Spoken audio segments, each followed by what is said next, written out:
tapaknya gagah, tapak suci putra. Kami ucapkan mohon maaf jika dalam acara ini terjadi keterlambatan karena tadi ada listrik yang mati begitu sehingga kita agak mundur acaranya.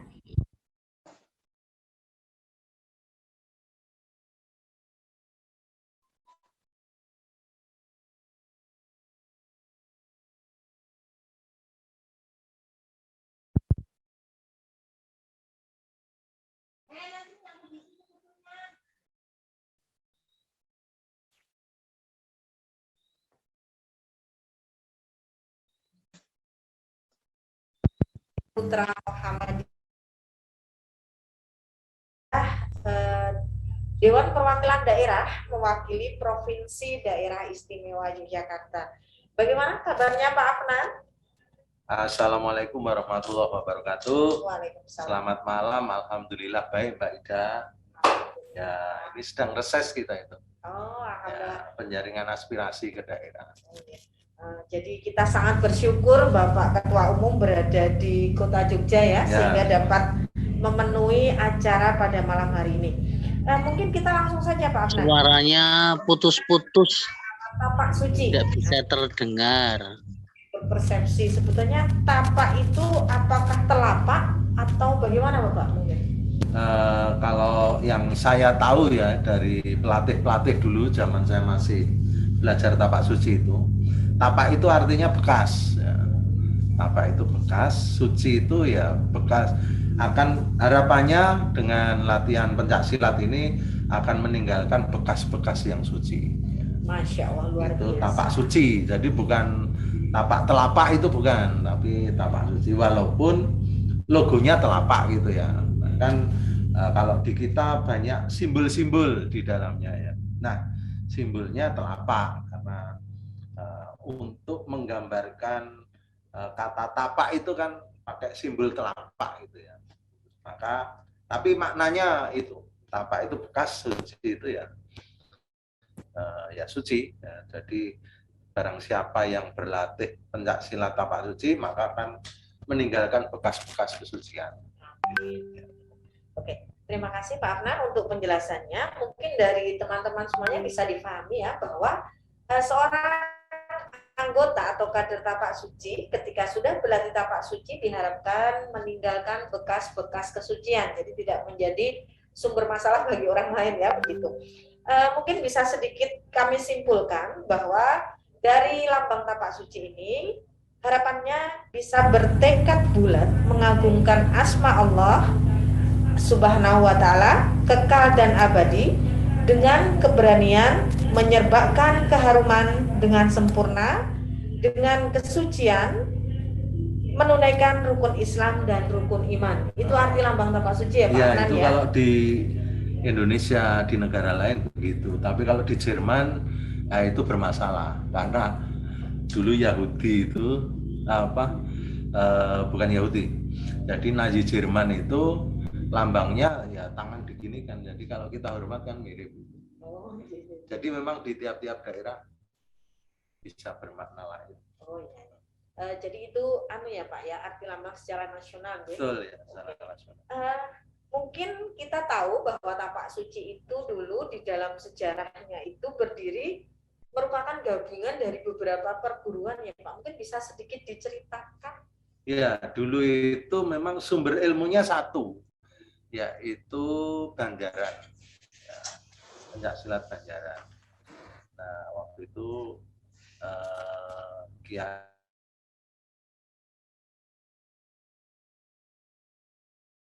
tepatnya di Kampung Kauman Yogyakarta, bergabung dengan Muhammadiyah di tahun 1964 sebagai organisasi otonom. Itu ya untuk sejarah awal. Lalu Pak Afnan, di dalam negara ini, kayaknya tapak suci punya jargon ya Pak ya, bahwa tapak suci itu diharapkan menjadi sesuatu yang bermutu, berkemajuan, dan mendunia. Iya. Mungkin bisa dijelaskan bagaimana tapak suci dalam upaya mencapai bermutu tadi, lalu berkemajuan dan mendunia. Ya, terima kasih. Jadi kalau dalam kaitannya dengan sejarah perjuangan bangsa. Tapak Suci itu sudah banyak melahirkan tokoh-tokoh yang ikut berjuang mempertahankan negara Republik Indonesia dari penjajahan Belanda. Walaupun pada waktu itu namanya belum Tapak Suci, karena Tapak Suci kan baru lahir tahun 63. Sementara melawan Belanda itu kan sekitar tahun sampai tahun 47 lah terakhir itu. Nah, di situ seperti tadi saya sampaikan di depan, bahwa kita itu pencak silat di Kauman itu aliran-aliran waktu itu. Cikauman, kemudian ada Sironoman, Koseku gitu. Nah, mereka waktu itu banyak ya karena terampil bela diri, sehingga mereka ikut dalam pasukan-pasukan sipil. Pasukan-pasukan sipil itu dulu banyak yang dibentuk. Misalnya kelompok Sabilillah. Kemudian, yang di Kauman itu didirikan namanya Angkatan Perang Sabil, APS namanya. Mohon maaf ini saya copot ya, agak sesek. Nah, APS Angkatan Perang Sabil itu berdiri di Kauman dan diresmikan di Masjid Taqwa waktu itu. Nah, kemudian banyak sekali warga Kauman yang berlatih pencak silat aliran-aliran tadi itu ikut berperang dan menjadi korban. Jadi ketika di perebutan kantor Sido Butai di Kota Baru itu juga korbannya ada 3. Ketika melawan Belanda itu korbannya ada 20-an berapa itu yang oleh karena itu dari sisi perjuangan bangsa, secara perjuangan bangsa tidak bisa diragukan lagi. Banyak sekali kader-kader Tapak Suci yang ikut berjuang untuk mempertahankan bangsa. Nah, bahkan ya waktu itu ketua yang pertama kali itu kan Ki Bagus Pak Jarnawi Hatikusuma itu kan putranya menyusun Pancasila. Jadi ketua umum Tapak Suci yang pertama. Nah, ini menunjukkan bahwa dari sisi historis ya itu banyak kader Muhammadiyah, kader Tapak Suci yang terlibat dalam pergerakan untuk kemerdekaan. Jadi jangan ditanya lagi, Tapak Suci gimana dengan semangat nasionalisme, NKRI harga mati. Sejak dulu, nggak usah ditanya, udah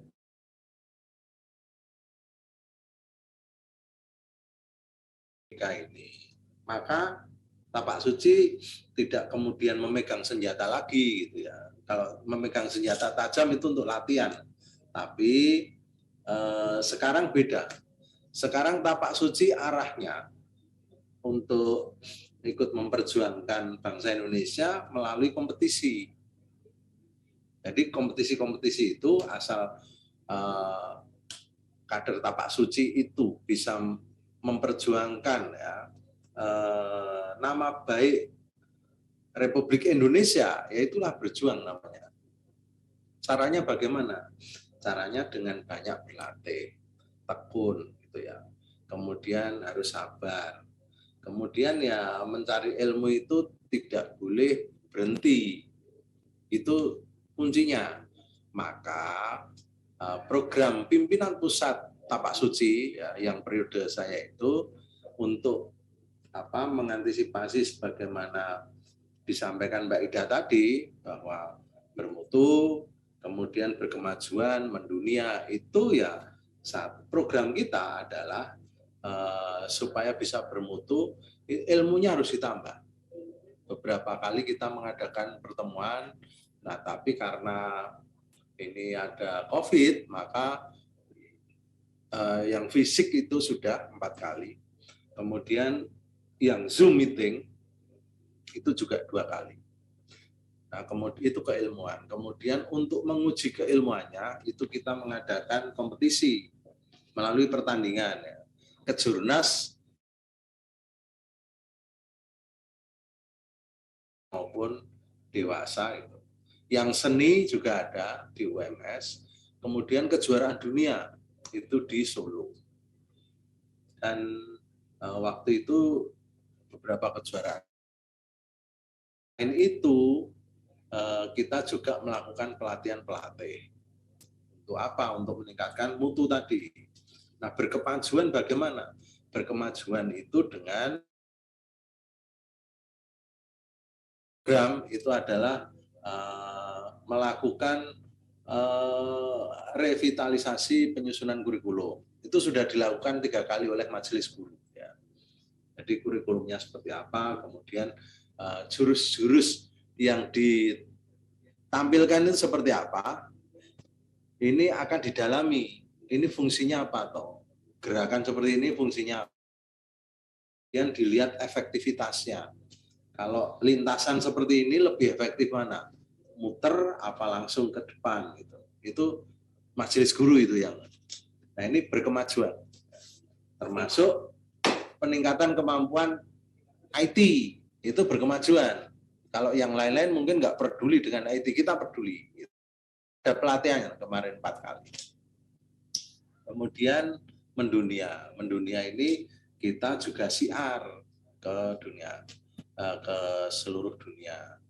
Ini saya catat sudah 18 perwil di seluruh dunia ini, tapak suci ini. Terakhir itu Arab Saudi.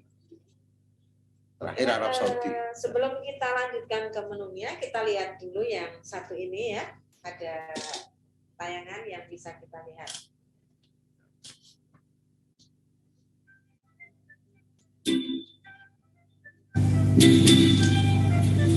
Ini suara kurang.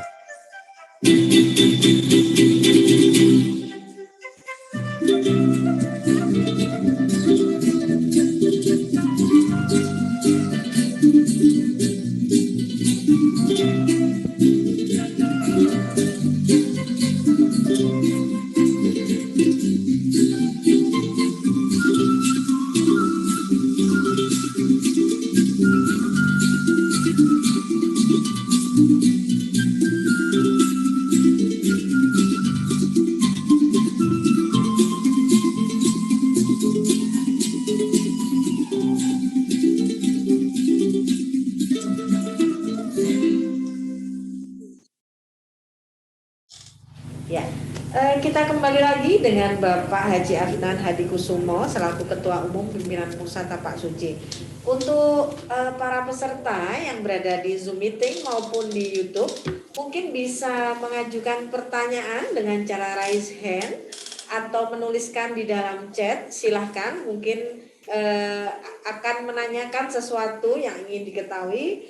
Mumpung kita masih sempat bertemu dengan Pak Ketum, karena jarang-jarang ya Pak Ketum ini berada di kota Jogja karena memang posisi beliau sebagai DPD di perwakilan Daerah Istimewa Yogyakarta. Kita lanjutkan lagi Pak Afnan. Untuk jargon kita tapak suci mendunia, mungkin bisa lebih dijelaskan lagi. Jadi alhamdulillah perguruan kita itu sudah merambah sampai ke 18 negara. Saya tadinya itu hanya tahunya 14. Ternyata setelah saya telusuri, oh ternyata ada 18. Yang Afrika segala itu belum kita hitung itu. Kita itu sudah ada di Nigeria, sudah ada.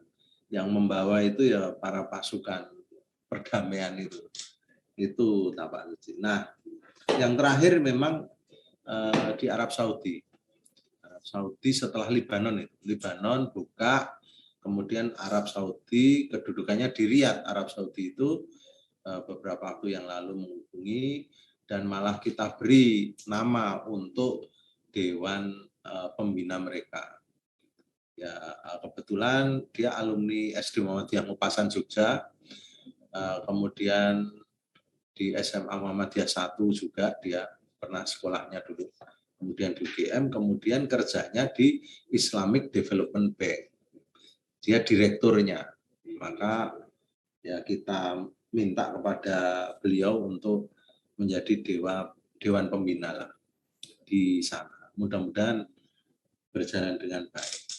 Di Jepang dubesnya dari Tapak Suci juga Jepang itu. Masya Allah, luar biasa. Ya. Dan kemarin mereka Pak Dubes itu Heri Ahmadi itu mengumpulkan perguruan-perguruan silat, ya tidak hanya Tapak Suci itu mereka mendirikan IPSI-nya di Jepang sana. Ya. Luar biasa.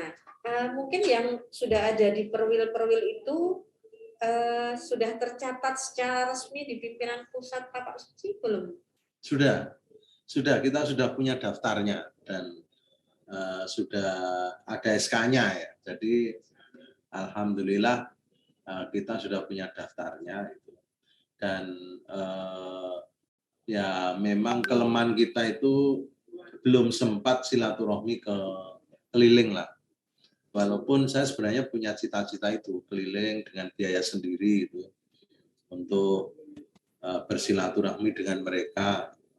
Tapi karena kemarin COVID, akhirnya nggak jadi.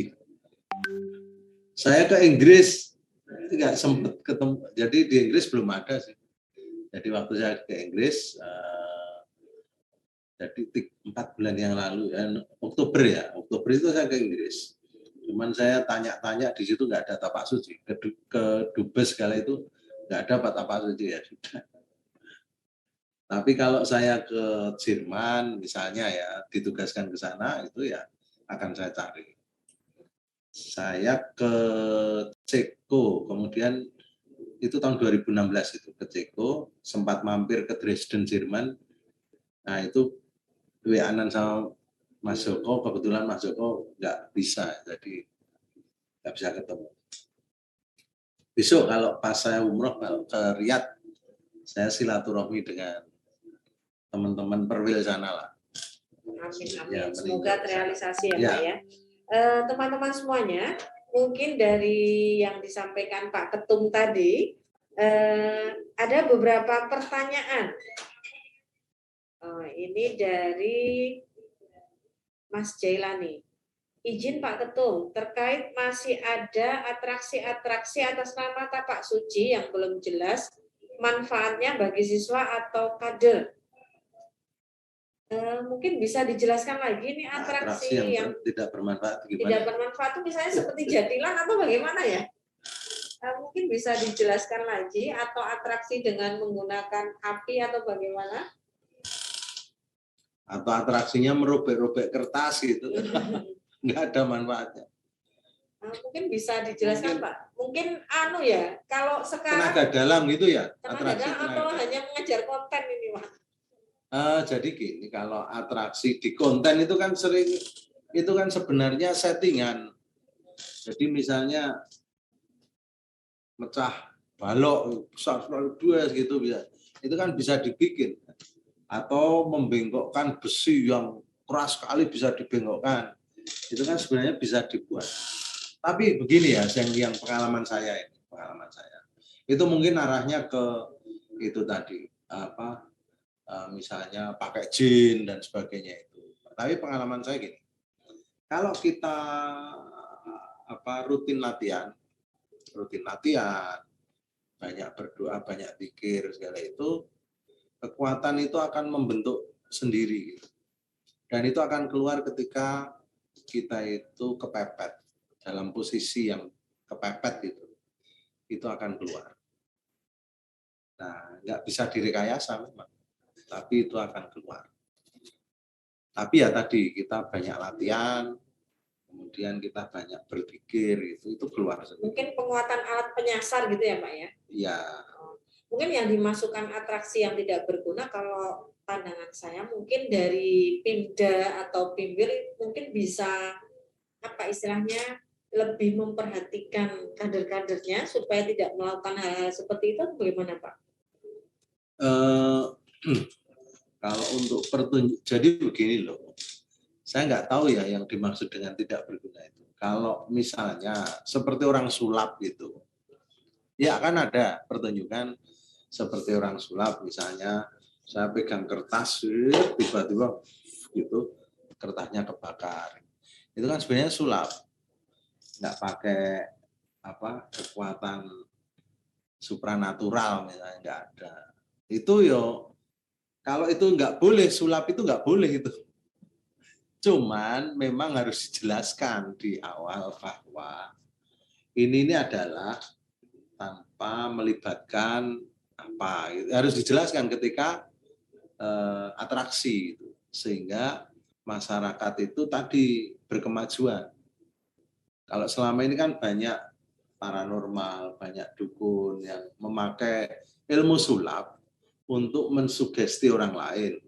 Nah, tapak suci tugasnya adalah membuka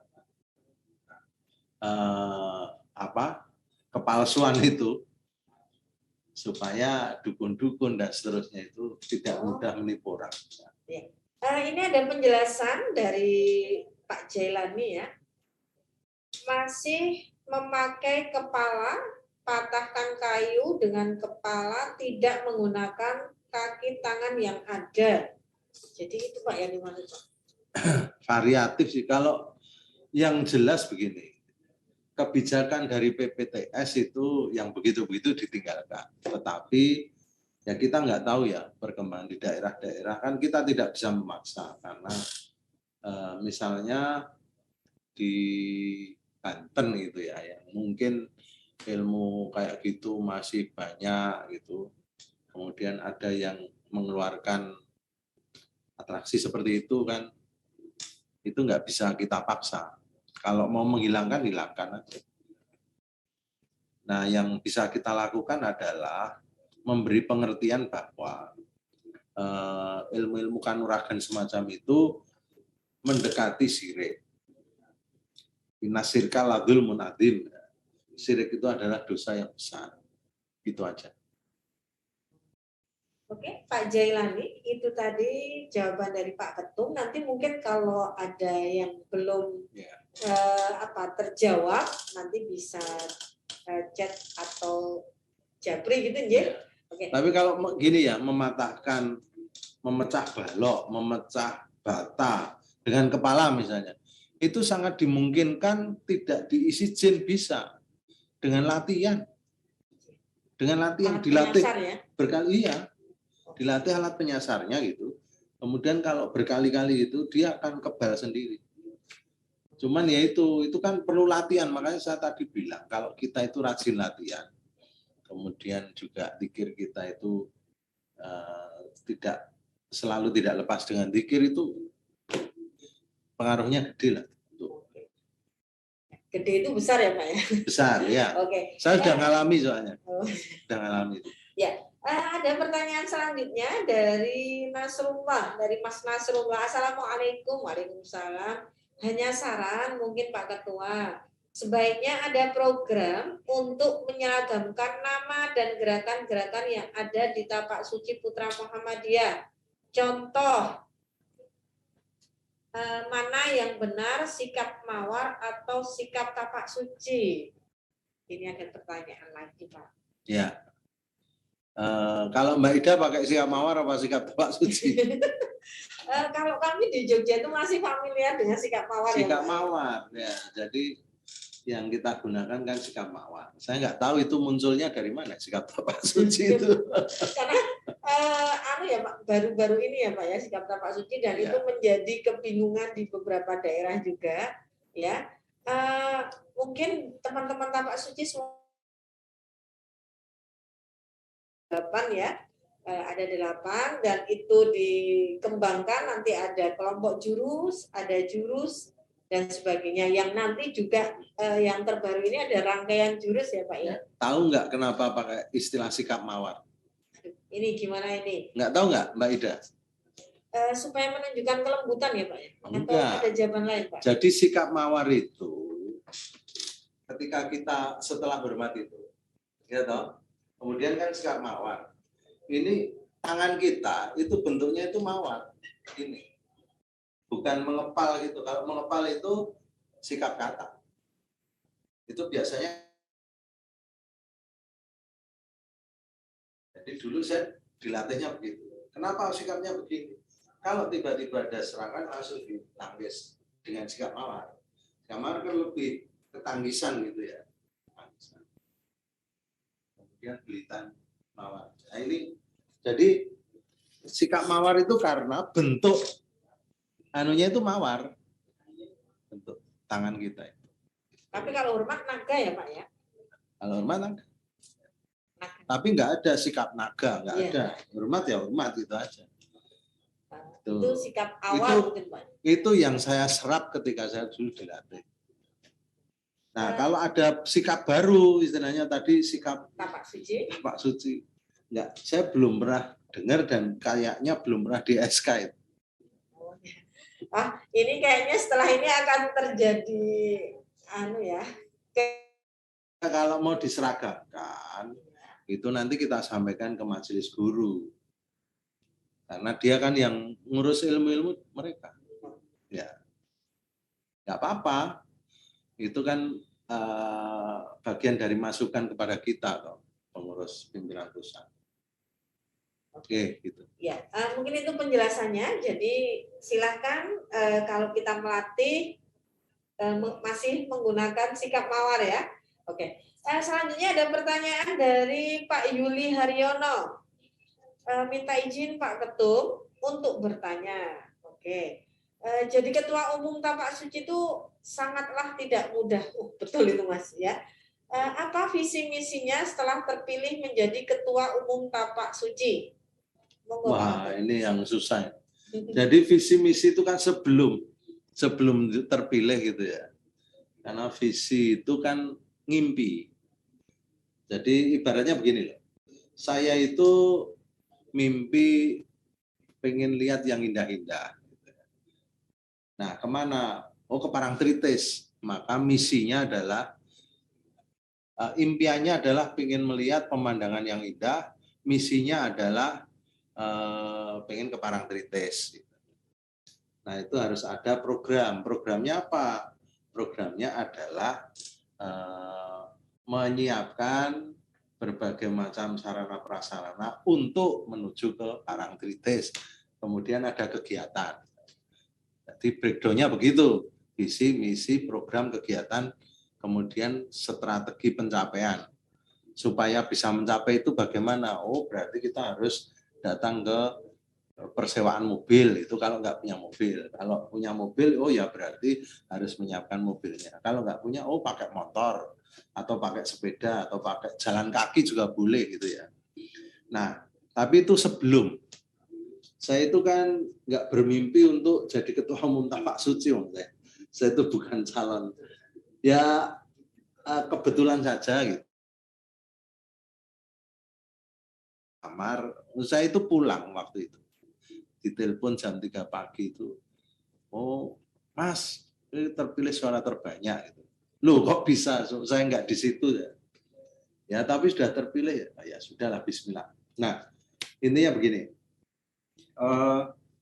Ketika kita sudah terpilih, ya, maka yang perlu kita laksanakan adalah menjalankan amanat muktamar. Karena kenapa menjalankan amanat muktamar? Karena ketua terpilih itu tidak boleh kemudian menjalankan misi pribadi. Yang dijalankan adalah misi organisasi. Nah, misi organisasi itu tampak di hasil putusan muktamar. Kan itu keputusan bersama muktamar itu. Utusan-utusan dari wilayah, daerah gitu. Nah, sehingga yang kita lakukan adalah menjalankan amanah dari muktamar di Makassar kemarin. Adapun visi saya, ya mimpi saya itu bagaimana Tapak Suci ini ya bisa dikenal di seluruh dunia gitu. Kemudian bisa menjadi organisasi pencaksilat yang besar, yang modern, yang dimana setiap jurusnya itu terukur dan bisa dijelaskan secara ilmiah. Kenapa kok pukulan kita tidak lurus, tapi agak bengkong gini? Itu harus bisa dijelaskan dengan ilmiah. Karena kalau bengkong ini ternyata kalau dilihat dari sisi ilmu fisika, itu kecepatannya bisa lebih cepat, kekuatannya bisa lebih dibandingkan kalau kita lurus. Jadi itu bisa dijelaskan secara ilmiah. Oh, ya. Itu. Mungkin sambil Pak Ketum menjelaskan, jika ada yang chat di Zoom silahkan atau raise hand, ya monggo kami persilahkan.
Pribadi.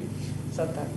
Ya, kita ketemu lagi dengan Bapak Afnan Hadikusumo ya. Untuk teman-teman yang sudah bergabung di Zoom, terima kasih. Di sini terdata ada 44 teman kita yang bergabung di Zoom. Dan akan kita lanjutkan lagi pertanyaan selanjutnya dari Muhammad Iyad Reina. Mohon izin Pak Ketum terkait anggota tapak suci yang berada di luar negeri, terkhusus wanitanya tidak pakai jilbab. Apakah yang tersebut orang Islam atau non-Islam? Dan kalaupun non-Islam, apakah dia baca atau ada tradisinya yang berbeda? Itu pertanyaan yang pertama. Yang kedua, dari Ferry Ramadan. Assalamualaikum, mohon izin Pak Ketum, kalau bisa ada program baku untuk pengelolaan cabang serta untuk prestasi laga dan seni agar Pimwil, Pimda, dan cabang-cabang yang ada di bawahnya memiliki referensi baku dari PPTS. Makasih Pak Ketum. Mungkin dua pertanyaan. Ya, terima kasih. Terima kasih atas pertanyaannya itu ya. Jadi mungkin yang dimaksud dengan luar negeri itu yang Eropa, Timor Leste, Taiwan itu ya, yang mayoritas warga negaranya non Muslim. Itu memang kita tapak suci itu kan perguruan pencak silat dengan membawa misi dakwah. Dakwah itu kan pelan-pelan, jadi tidak bisa sekonyong-konyong gitu. Kamu pokoknya harus gini loh, gini-gini, itu lari itu yang didakwai. Nah, maka karena pelan-pelan itu kita tidak, yang khusus ya, yang khusus ini. Kecuali kalau yang di Indonesia, di lingkungan Muhammadiyah ya beda ya. Kita harus pakai jilbab, pakai. Tapi kalau yang itu memang kita nggak bisa memaksa mereka. Kemudian harus Islam dan seterusnya tidak bisa memaksa juga. Kalau misalnya kita harus memaksa itu ya nggak bisa berkembang dengan baik. Terutama untuk Indonesia Timur karena kebanyakan sekolah Muhammad siswanya non Muslim. Nah, jadi ada pilihan-pilihan. Pilihan kita adalah dakwah itu merangkul dan pelan-pelan bertahap. Jadi dulu Kiai Haji Ahmad Dahlan juga tidak langsung memaksa warga Muhammadiyah untuk berjilbab itu enggak. Tapi pelan-pelan. Diajak dulu membaca surat Al-Maun dulu. Setelah itu apal gitu, suruh praktekkan. Itu ya begitu pelan-pelan. Nah, tapi kadang-kala kita itu nggak sabaran, jadi tidak melihat proses. Kemudian yang targetnya adalah hasil, itu yang menurut saya ya itu akan menimbulkan gejolak nanti kalau targetnya hasil, bukan proses. Kalau saya ya proses itu. Jadi proses dakwah seperti itu, alon-alon, pelan-pelan kita rangkul. Nanti baru kita isi. Mungkin saya bisa menambahkan sedikit, Pak Afnan. Informasi dari Mas Joko kalau tidak salah di Jerman, itu kalau tradisi perguruan dari doa, hormat, salam itu juga tetap walaupun mereka juga non-Islam. Mungkin kalau ada salahnya bisa dibenarkan dari teman-teman bahwa informasi dari Pak Joko untuk latihan di Jerman seperti itu. Jadi tetap dengan salam perguruan, tetap dengan berdoa seperti perguruan. Masalah nanti mereka pakaiannya, tadi kan ditanya pakaiannya harus pakai jilbab dan sebagainya, itu proses ya Pak ya. Iya. Seperti itu. Ya. Mungkin untuk pertanyaan selanjutnya Pak, untuk program-program dari PPTS untuk seni, untuk pertanian, laga dan sebagainya. Ya, kalau pertandingan kan sudah ya, beberapa kali kita adakan, untuk remaja ada, untuk mahasiswa juga ada. Tetapi ya itu tadi, karena kondisi COVID ini sehingga kita itu terkendala untuk melakukan mobilitas yang agak luas gitu. Bahkan kita 2 kali saya ditegur oleh MCCC pusat, karena padahal bukan kegiatan PPTS, itu kegiatan di daerah gitu yang hadir massal gitu. Itu saya ditegur supaya saya ikut mengurus, tapi saya bilang udahlah nanti gampang saya tegur. Cuman ya saya suruh menyesuaikan aja. Untuk misalnya jumlahnya banyak 500 gitu ya saya suruh bagi di 2 lapangan gitu, supaya itu jalan. Nah, tapi sekali lagi ini masukan ya, nanti saya sampaikan ke bidang Binpres itu, Mas Roni, supaya nanti bisa rumuskan seperti apa arahnya. Tetapi begini, kita tahu bahwa program seperti yang sudah saya jelaskan di depan itu sudah terstruktur sejak awal. Misalnya ada pelatihan pelatih, kemudian pelatihan IT, kemudian ada kejuaraan nasional, kejuaraan dunia gitu ya, kejuaraan nasional lagi. Nah, terukur ya kemarin. Jadi apa yang kita lakukan itu terukur. Ukurannya apa?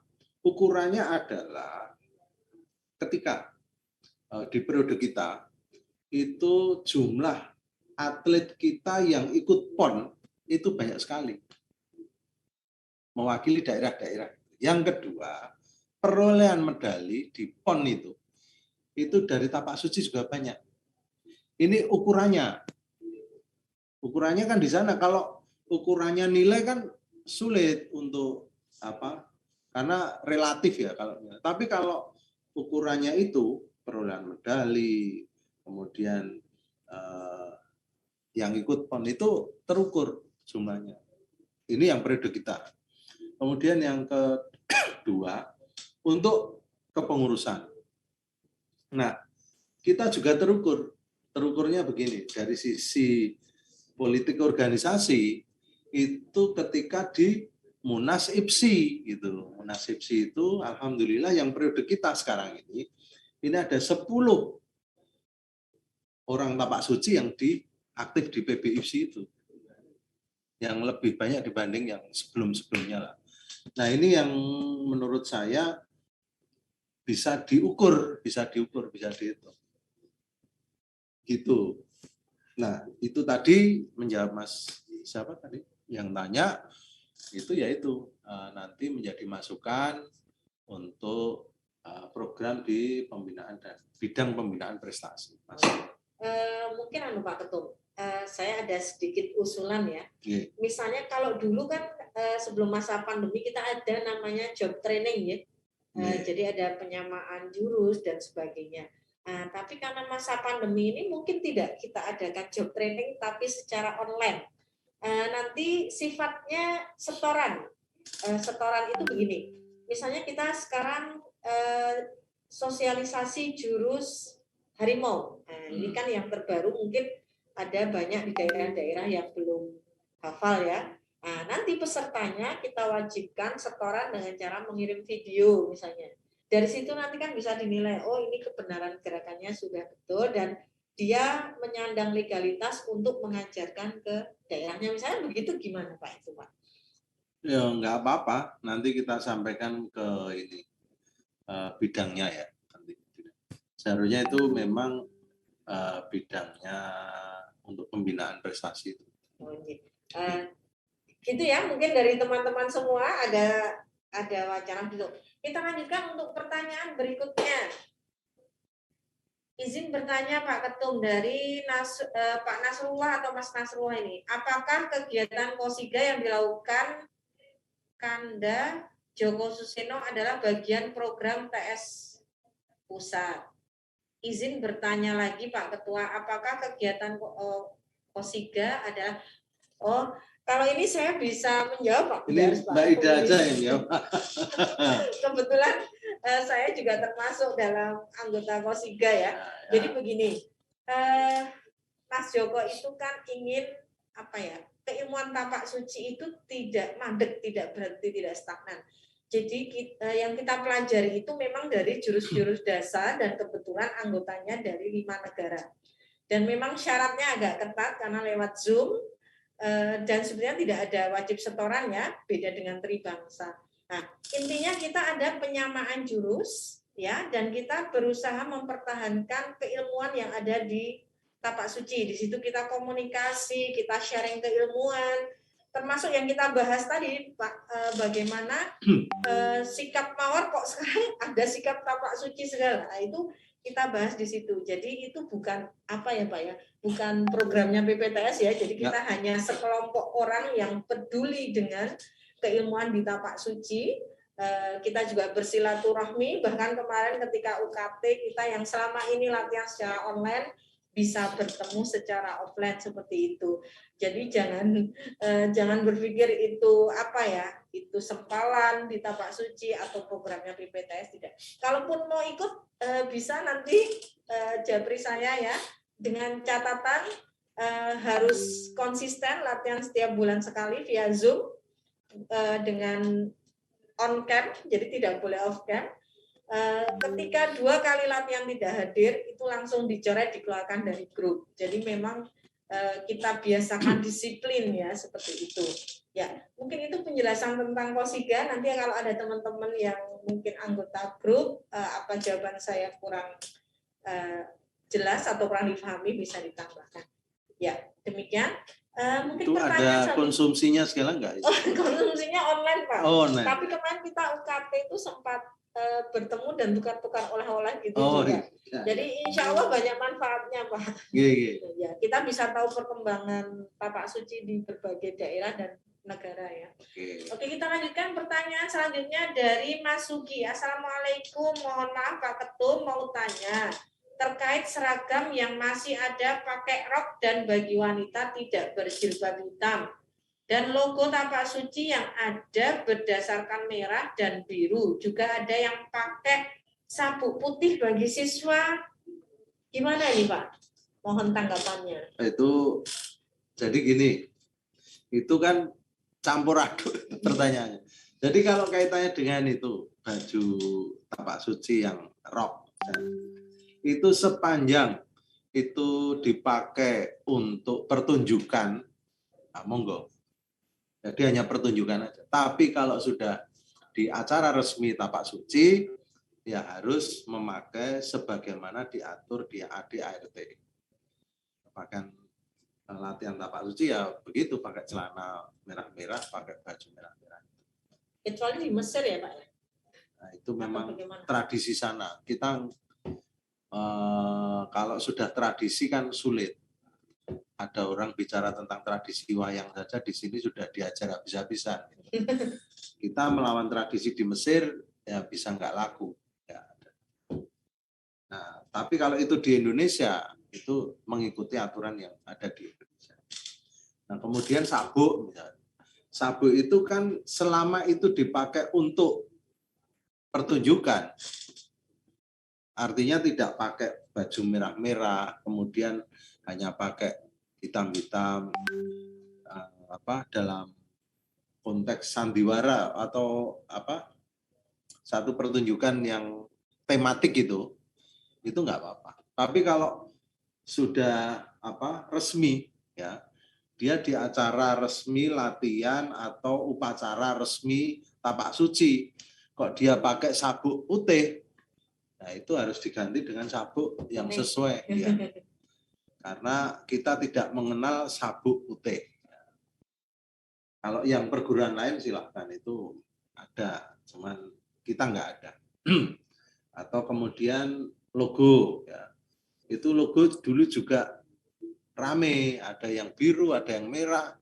Kalau yang merah itu alasannya logo dasarnya itu kan gambar telapak tangan dan matahari itu, ya. Sehingga merah itu warna pakaian, warna dasar warna ya, dasar, bukan biru kan itu. Mungkin bisa ditunjukkan Pak Ketum, jaketnya diangkat sedikit kerahnya. Ini logo kita seperti ini. Logonya ini. Nah, jadi yang Ini berbentuk bulat itu yang ada di dalam. Ini logo. Ya. Nama. Jadi kalau biru berarti bajunya dasarnya biru gitu ya Pak ya, misalnya jaket atau rompi gitu ya. Iya. Kenapa jadi kita birunya itu harusnya yang di dalam sini, bukan yang di luar. Ini biru. Bukan yang di luar sini.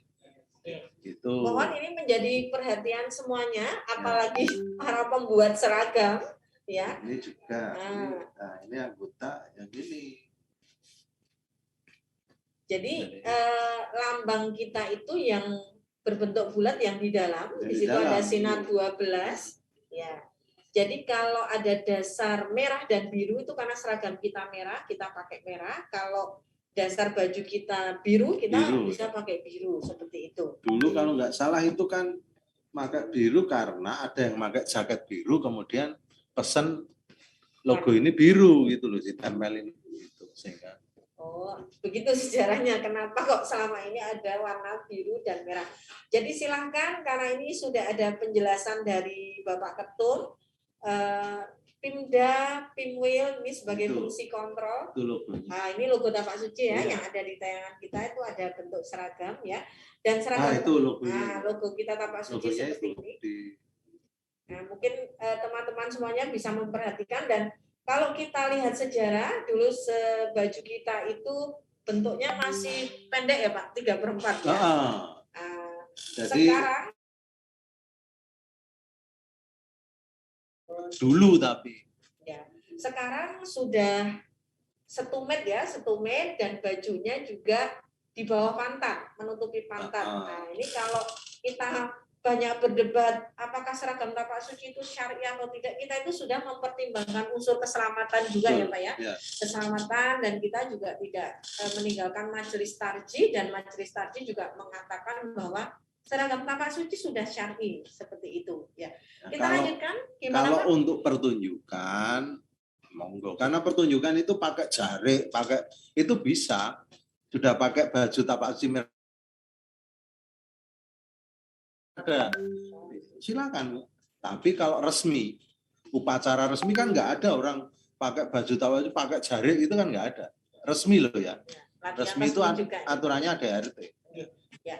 bisa dipahami semuanya ya teman-teman yang berada di Zoom maupun yang ada di via YouTube ya, YouTube. Jadi nama kita itu seragam. Seragam itu artinya satu ragam. Kalau macam-macam nanti namanya beragam. Ya. Dan tadi di depan Pak Ketum sudah menyampaikan bagaimana sejarah tapak suci itu berdiri dan seragam ini juga dibuat tidak main-main ya. Oke. Selanjutnya ada teman kita yang akan Nelpon. Yaju. Oke. Yang akan bertanya silakan. Yaju.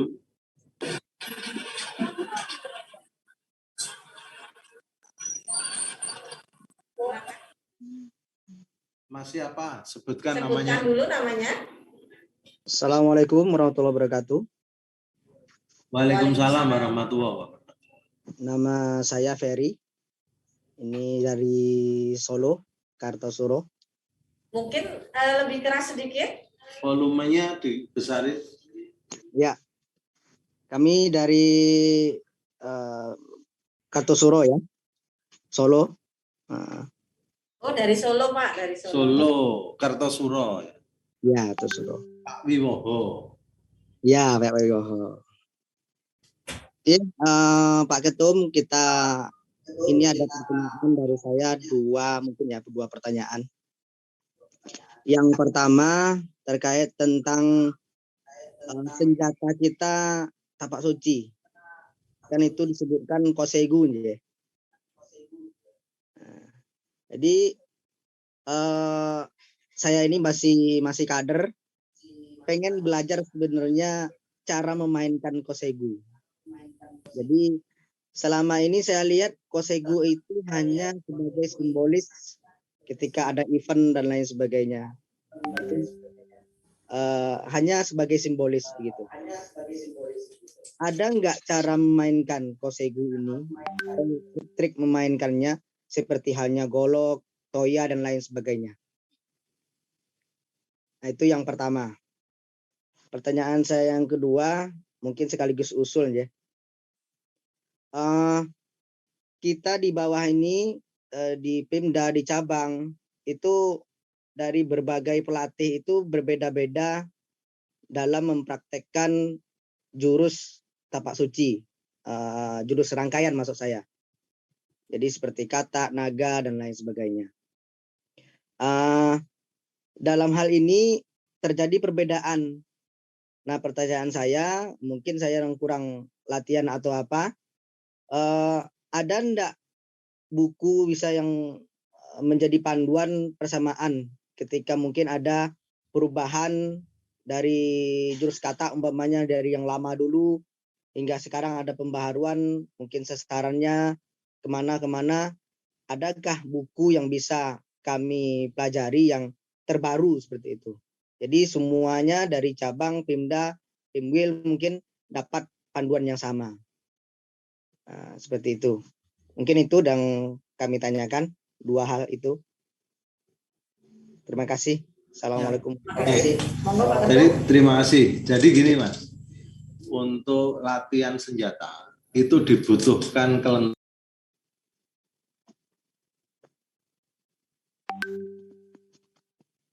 kemudian kekuatan di sini ya, lengan. Ini harus kuat dulu. Jadi itu dilatih dulu terus.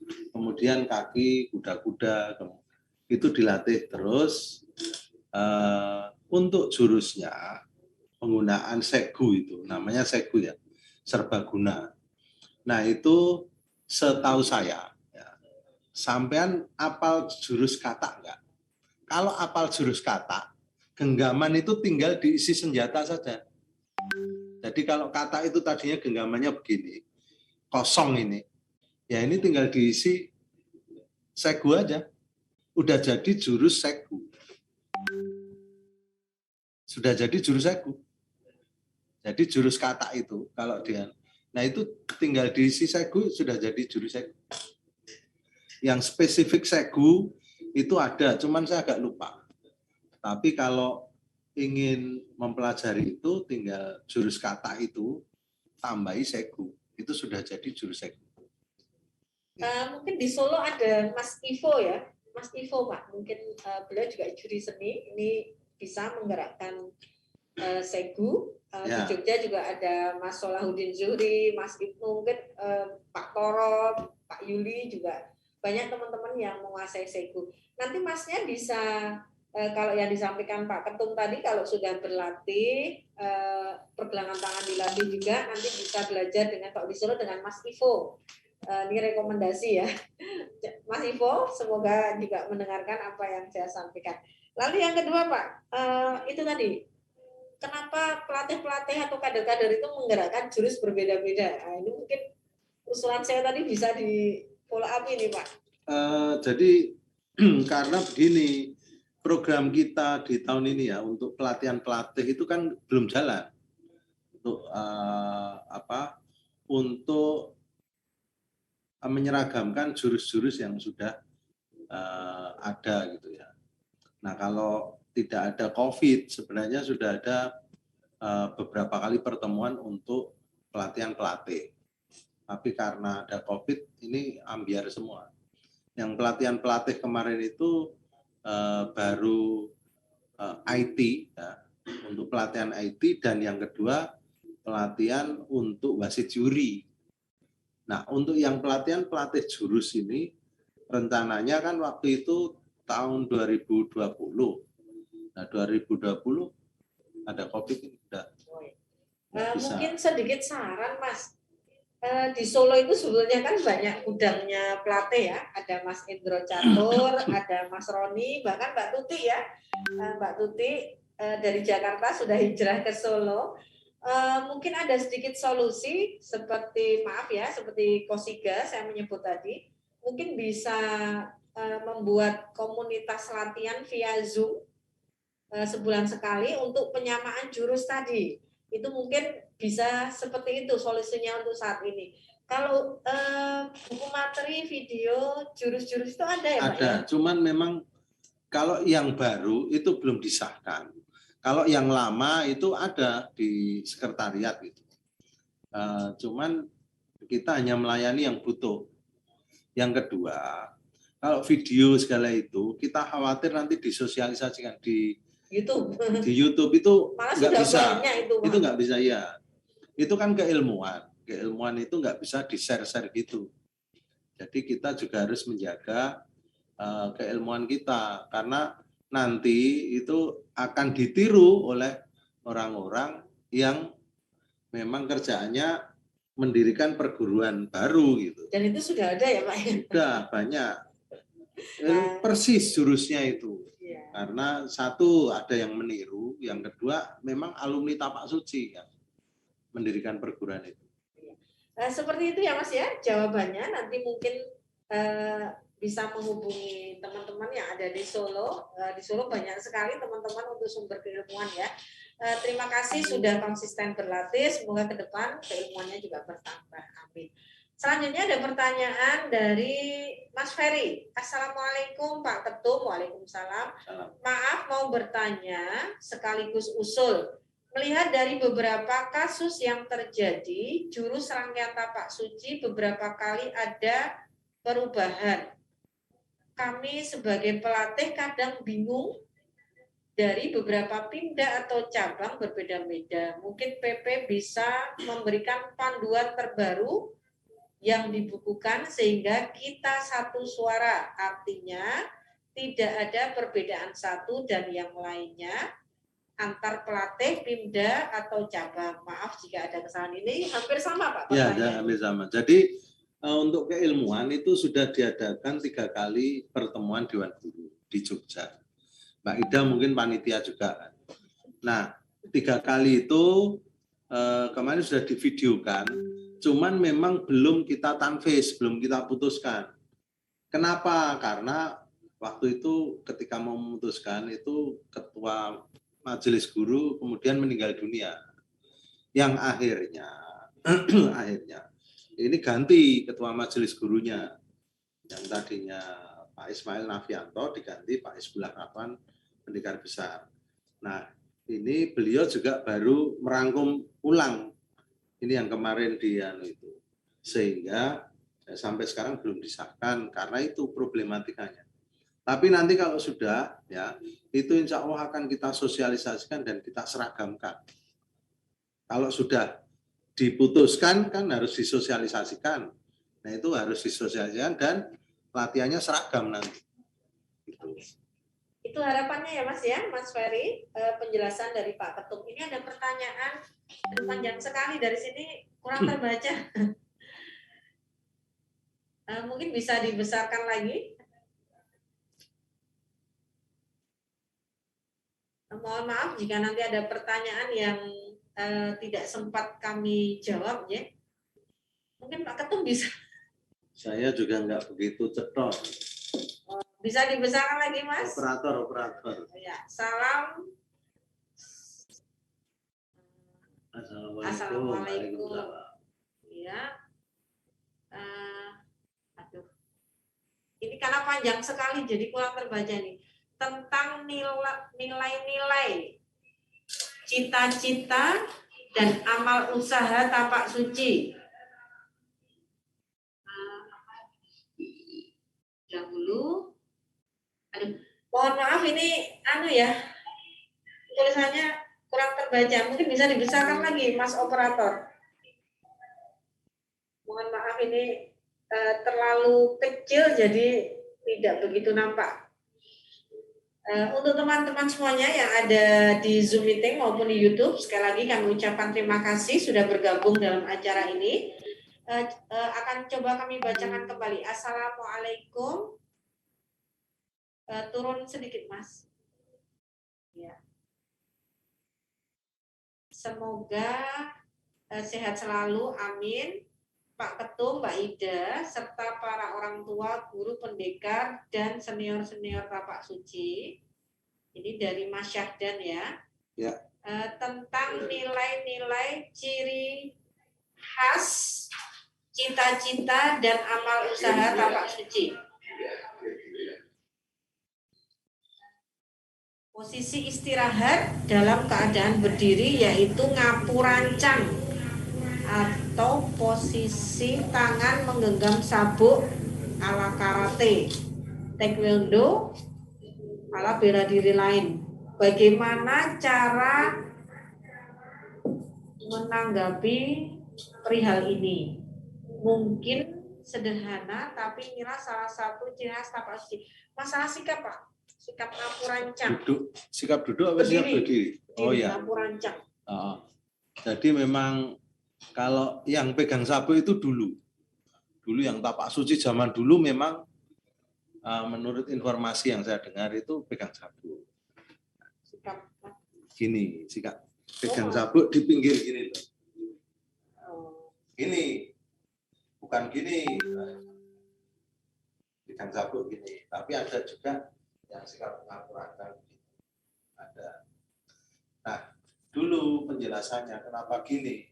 Ini kalau tiba-tiba ada serangan ini bisa segera mengantisipasi. Nah, sementara kalau ngapurancang ini agak lambat katanya gitu. Cuman kalau menurut saya ya itu ngapurancang itu ada filosofinya. Filosofinya itu kan menghormati orang lain. Kemudian menutupi sesuatu yang rahasia. Itu ngapurancang. Coba buka di Google. Itu gitu. Coba buka. Sama aja ngapurancang itu menutupi sesuatu yang rahasia. Apa itu ya? Tahu sendiri kan? Yang ditutupi apa?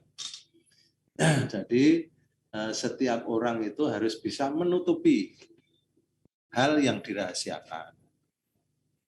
Nah, memang tidak ada keputusan apakah di ADART nggak ada aturannya apakah ngapurancang atau pegang sabuk, nggak ada. Di ADART coba buka, nggak ada. Cuman ya kalau yang saya ini yang saya selama ini saya ikuti itu kalau kita foto bareng-bareng rame-rame memang saya selalu ngapurancang. Tapi kecuali kalau ada yang pegang sabuk ya sudah pegang sabuk. Artinya tidak ada aturan khusus ya, itu cuma kebiasaan mawon ya seperti itu ya Pak ya. Iya, tradisi. Kalau mau diputuskan ya bisa. Cuman ya itu diputuskan oleh majelis guru karena bidang keilmuannya di dia bukan di PPTS ya. Nanti SK-nya kita, tapi yang mereka. Oke, nah teman-teman semuanya ini kita sambil belajar berorganisasi ya. Jadi memang di dalam tapak suci untuk keilmuan itu majelis guru yang berwenang, tapi kalau sudah menyangkut organisasi ini memang Pak Ketum ya yang berwenang di sini. Nah ini saya jelaskan dulu. Jadi gini, pencak silat itu yang murni itu perguruan. Perguruan itu yang dihormati adalah yang paling top-topnya sumber ilmu namanya, sumber ilmu.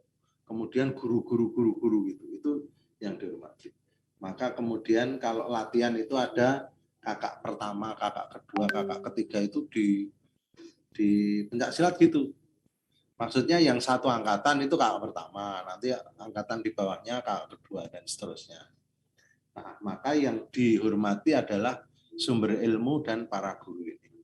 Sementara di organisasi itu adalah pemegang otoritas organisasi. Ada ketua umum, sekretaris dan seterusnya. Nah, uniknya di tapak suci itu bisa mengawinkan dua itu. Antara tradisi perguruan dengan organisasi. Itu dikawinkan jadi satu. Dan maka dibagi tugasnya. Perguruan ngurusi keilmuan, organisasi diurusi oleh yang terpilih di muktamar gitu. Jadi untuk teman-teman semuanya, kalau memang kita ingin membenahi keilmuan, ya kita harus berlatih, belajar dan berproses tadi ya, sehingga keilmuan kita akan terus terjaga ya.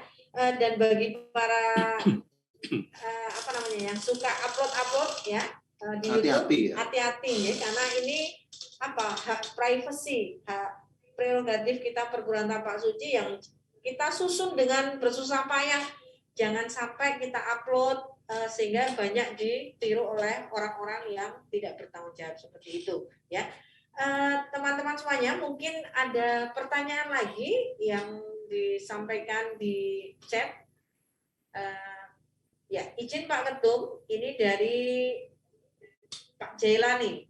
Untuk tingkat IPSI ada kebijakan untuk atlet yang berprestasi tampil harus dari perwakilan atlet-atlet dari berbagai perguruan silatnya. Jazakillah. Ini maksudnya gimana ya, Pak? Nggak ada kalau kekhasan misalnya dari IPSI ya, itu kemudian oh ini harus perguruan ini gitu yang tampil, nggak ada. Nggak ada. Jadi yang kita ketahui seperti itu. Oke, ini ada pertanyaan lagi. Izin Pak Ketum, dalam rangka pengembangan tapak suci di tingkat Pimda, seharusnya ketika ada oknum kader dan pendekar yang kemudian melakukan kegiatan latihan dan UKT siswa tanpa lewat Pimda secara sah, seharusnya PPTS bisa memberikan teguran, bahkan menghentikan kegiatan tersebut supaya tidak ada lagi yang melakukan hal tersebut. Lalu, jadi ada jenjangnya itu. Oh, ada jenjangnya. Jadi organisasi kan dibentuk untuk itu, pengaturan dan ada jenjangnya.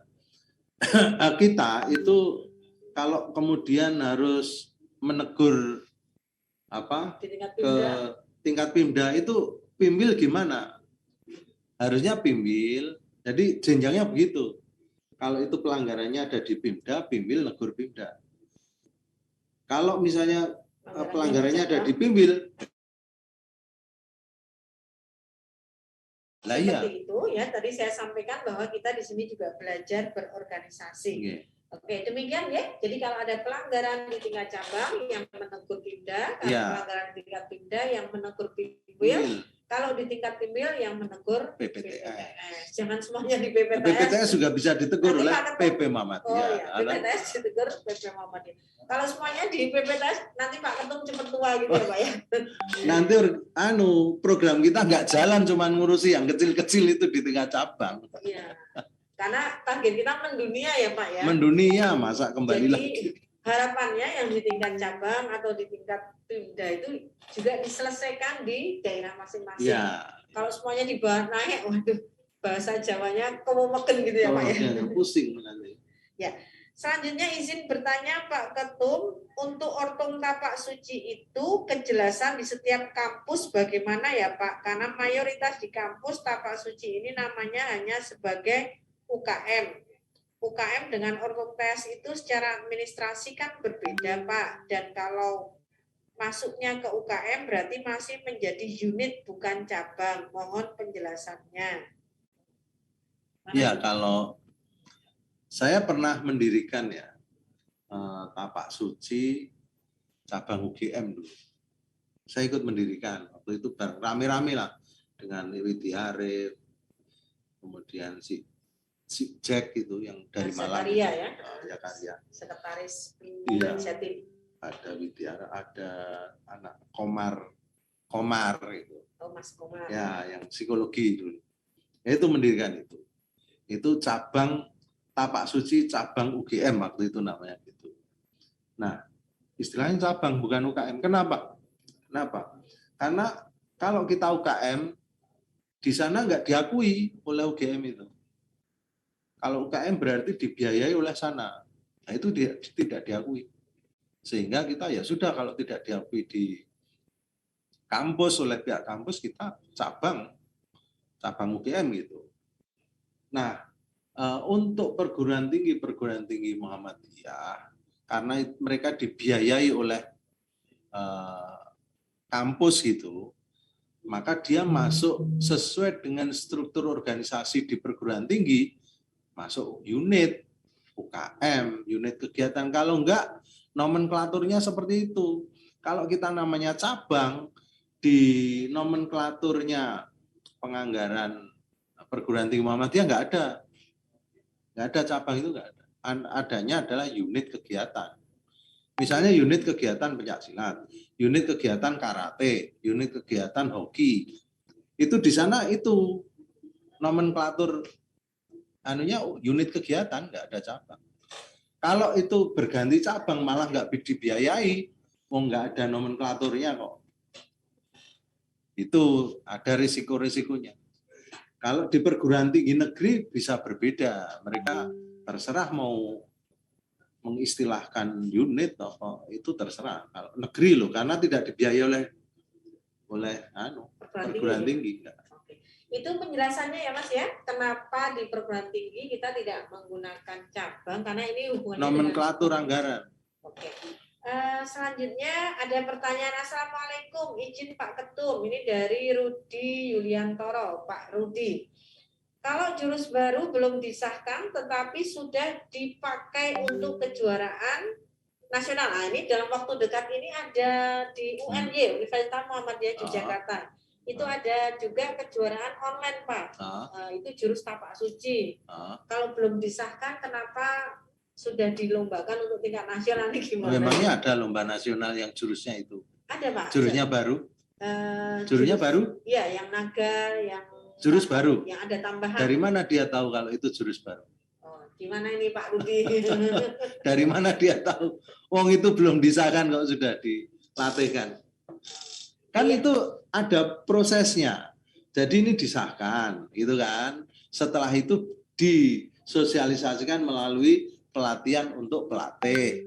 Nah, pelatih yang sudah dilatih ini akan melatih para pelatih lagi yang di bawahnya gitu ya. Nah, dari situ pelatih-pelatih itu baru mensosialisasikan ke siswa-siswa.